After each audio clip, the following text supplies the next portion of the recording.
ಧಾರವಾಡದಲ್ಲಿ ಗರಗ ಅನ್ನೋ ಒಂದು ಗ್ರಾಮ ಇದೆ. ಅಲ್ಲಿ ಇಡೀ ಊರು ಬಾವುಟ ನೇಯ್ತಾರೆ.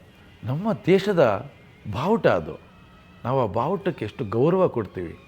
ಅಂಥ ಒಂದು ಪವಿತ್ರವಾದ ಬಾವುಟ ನಮ್ಮ ರಾಜ್ಯದಲ್ಲಿ ನೇಯ್ತಾ ಇದ್ದಾರಲ್ಲ, ಇದು ಗೊತ್ತೇ ಇಲ್ವಲ್ಲ ನಮ್ಮವರಿಗೆ. ಇದನ್ನು ಹೇಗಾದರೂ ಒಂದು ಗೊತ್ತು ಮಾಡಬೇಕು ಅಂಥೇಳಿ ನಾನು ಅಲ್ಲೇ ಒಂದು 3 ದಿನ ಓಡಾಡಿದೆ. ನಾನು ಅದಾದ ನಂತರ ಬಂದು ಮನೇಲಿ ಕೂತ್ಕೊಂಡೋದಕ್ಕೆ ವೀರಪ್ಪ ನಾಯಕ್ ಅಂತ ಶೀರ್ಷಿಕೆ ಇಟ್ಟು ಒಂದು 15 ಪುಟಗಳ ಒಂದು ಕಥೆ ರೆಡಿ ಆಯಿತು. ಒಂದು ಆಸೆ ಇತ್ತು, ವಿಷ್ಣು ಸರ್ ಜೊತೆಲಿ ಸಿನಿಮಾ ಮಾಡಬೇಕು. ಹಾಗಾಗಿ ಈ ವೀರಪ್ಪ ನಾಯಕ ಅನ್ನೋ ಪಾತ್ರ ಠಕ್ ಅಂತ ನನಗೆ ಅವ್ರು ಹೊಳಿತು. ಯಾಕೆ ಹೋಗಿ ಕೇಳಬಾರ್ದು ಅಂಥೇಳಿ ನಾನು ಸೀದಾ ಹೋಗಿ ಅವ್ರಿಗೆ ಈ ಕಥೆನ ಹೇಳಿದಾಗ ಅವರು ಕತೆ ಕೇಳ್ತಿದ್ದಾಗ ಎದ್ದು ನಿಂತ್ಕೊಂಡು ಸೆಲ್ಯೂಟ್ ಮಾಡಿಬಿಟ್ರು.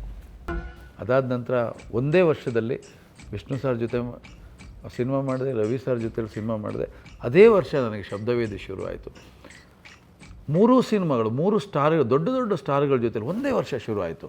ಆ ವರ್ಷದ ಕೊನೆಯಲ್ಲಿ ಶಿವರಾಜ್ ಕುಮಾರ್ ಅವ್ರ ಜೊತೆಲಿ ಕೆಲಸ ಮಾಡೋ ಅವಕಾಶ ಸಿಕ್ತು. ಸೊ ಬ್ಯಾಕ್ ಟು ಬ್ಯಾಕ್ ನನಗೆ ಸತತವಾಗಿ ಸಕ್ಸಸ್ಗಳು ನಾನ್ ಸ್ಟಾಪ್. ನನಗೆ 14 ಸಿನಿಮಾಗಳಲ್ಲಿ ಸಕ್ಸಸ್ ನಾನ್ ಸ್ಟಾಪ್. ಸೂರ್ಯವಂಶ ಅದು ಸಿನಿಮಾ ಬಂದು ಬೇರೆ ನಿರ್ದೇಶಕರು ಆ ಸಿನಿಮಾ ಗೊತ್ತಾಗಿತ್ತು. ನಾನು ಅಂತ ಅಂದ್ಕೊಂಡಿರಲಿಲ್ಲ ಅವರು. ಅದೇನೋ ಅನಿರೀಕ್ಷಿತವಾಗಿ ನನಗೆ ಬಂತು. ಕುಮಾರಣ್ಣವರು ಅವ್ರು ಹೇಗೆ ಅಂದರೆ ಸಿನಿಮಾನ ವ್ಯಾಪಾರದ ದೃಷ್ಟಿಯಲ್ಲಿ ಸಿನಿಮಾ ಮಾಡ್ತಾ ಇರಲಿಲ್ಲ. ಅವ್ರು ಸಿನಿಮಾ ಅವ್ರಿಗೆ ರಿಚ್ ಆಗಿರಬೇಕು. ಆ ಒರಿಜಿನಲ್ ಲ್ಯಾಂಗ್ವೇಜ್ಗಿಂತಲೂ ನಮ್ಮ ಕನ್ನಡ ಸಿನಿಮಾ ರಿಚ್ ಆಗಿರಬೇಕು, ಡಿಫ್ರೆಂಟ್ ಆಗಿರಬೇಕು, ಎಲ್ಲ ದೊಡ್ಡ ದೊಡ್ಡ ಕಲಾವಿದನ ಹಾಕೋಬೇಕು, ಅವ್ರಿಗೆ ಕಾಸ್ಟ್ಯೂಮ್ಸು ಚೆನ್ನಾಗಿರಬೇಕು, ಮ್ಯೂಸಿಕ್ ಜೋರಾಗಿರಬೇಕು.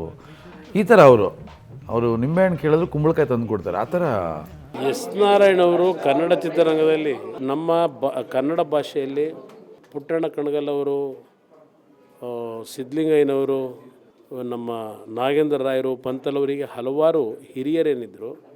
ಇವತ್ತು ಎಸ್ ನಾರಾಯಣವರು ಈಗಿನ ಒಂದು ಕಾಲದಲ್ಲಿ ಇರ್ತಕ್ಕಂಥ ನಿರ್ದೇಶಕರಲ್ಲಿ ಒಂದು ಉತ್ತಮವಾದಂಥ ಒಂದು ಕೆಲಸವನ್ನು ನಿರ್ವಹಣೆ ಮಾಡ್ತಕ್ಕಂಥದ್ರಲ್ಲಿ ಶ್ರದ್ಧೆಯನ್ನು ಇಟ್ಕೊಂಡಿದ್ದಾರೆ.